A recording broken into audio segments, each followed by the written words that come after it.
अस्सलाम वालेकुम dear students, मेरा नाम है मंसूर तसद्दुक़ और आप देख रहे हैं channel learn mathematics by sir Mansoor. आज हम बेटे first year mathematics chapter number 1 exercise 1.1 question number 3 prove that z conjugate is equal to z। ये जो IFF है बेटा, इफ़ एंड ओनली इफ़ कहते हैं इसको, if and only if z is real. तो इस यहाँ पे इस क्वेश्चन में बेटा हमने बताना ये है कि z का कॉन्जुगेट और z आपस में बराबर हैं। ये जो ऊपर वाली लाइन है, मैं इसको ज़रा सर्कल में लगा देता हूँ कि आपने बताना ये बेटे कि z का कॉन्जुगेट और z आपस में बराबर हैं। तो ये IFF इफ़ का मतलब होता है बेटा, इस इफ़ का मतलब होता है कि ये दोनों तरफ से कंडीशन है। तो if and only if z is real, अगर z रियल होगा तो आपके पास z का कॉन्जुगेट और z बराबर आने चाहिए। और इसकी दूसरी कंडीशन क्या है कि अगर z का कॉन्जुगेट और z बराबर है बेटा, तो आपके पास z क्या होना चाहिए, रियल होना चाहिए। तो हम लेट कर लेते हैं z, मतलब कोई कम्प्लेक्स नंबर ले लेते हैं बेटा। z बराबर है x प्लस एटा वाई।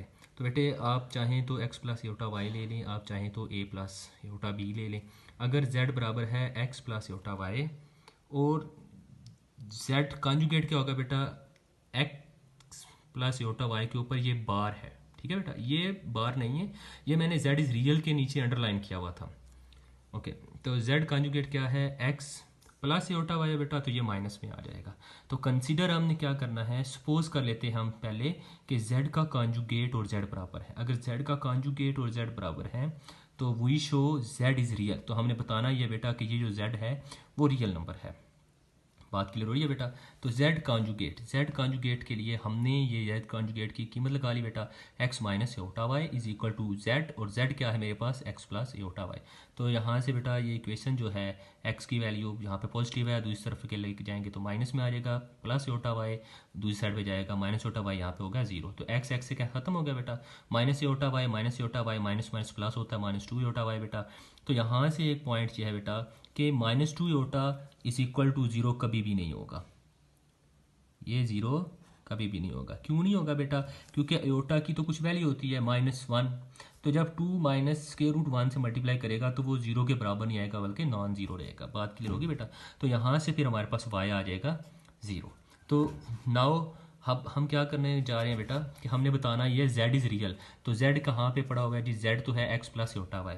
तो हमने now z is equal to x plus iota y, या एज वी नाउ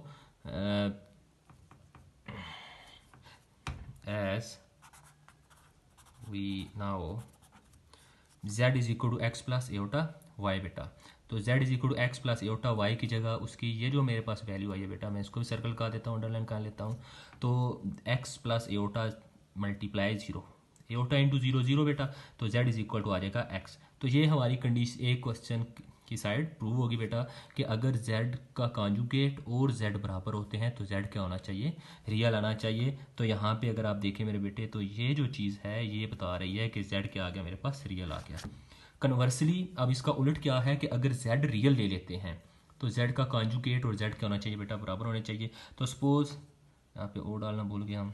तो सपोज क्या बेटा, z इज़ रियल। अगर z रियल है तो देखो, अगर आप z रियल है बेटा तो हमने इस क्वेश्चन के मुताबिक x लिया हुआ था, यहाँ पे मैंने पहले गलती से a लिख दिया था, लेकिन z is equal to x। अगर ये z रियल है तो इसका मतलब यहाँ पे y वाला पार्ट नहीं होगा बेटा, क्योंकि अगर y वाला पार्ट आ जाएगा तो कम्प्लेक्स हिस्सा आ जाएगा, तो z इज़ रियल, तो z is equal to x। अब इसी का अगर हम कॉन्जुगेट ले लें बेटा, तो कॉन्जुगेट जो लेते हैं वो तो कम्प्लेक्स पार्ट जो होता है बेटा, आयोटा के साथ वाला जो इमेजिनरी हिस्सा होता है उसका साइन चेंज होता है।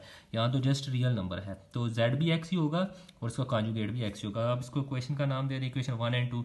आप देखें बेटा, अगर ये लेफ्ट साइड है, ये राइट साइड है, तो ये राइट अगर z के बराबर है, ये वही राइट है, ये z कॉन्जुगेट के बराबर है, तो इससे प्रूव होता है बेटा फ्रॉम 1 एंड 2 z और z के कॉन्जुगेट आपस में बराबर है, हैंस प्रूव्ड। थैंक यू बेटा। अगर आपको समझ आ जाए तो प्लीज़ चैनल को सब्सक्राइब कर दें। अगर कहीं से कन्फ्यूज़न हो तो आप इनबॉक्स में मैसेज कर दें, दोस्तों से शेयर करें। अल्लाह हाफिज़।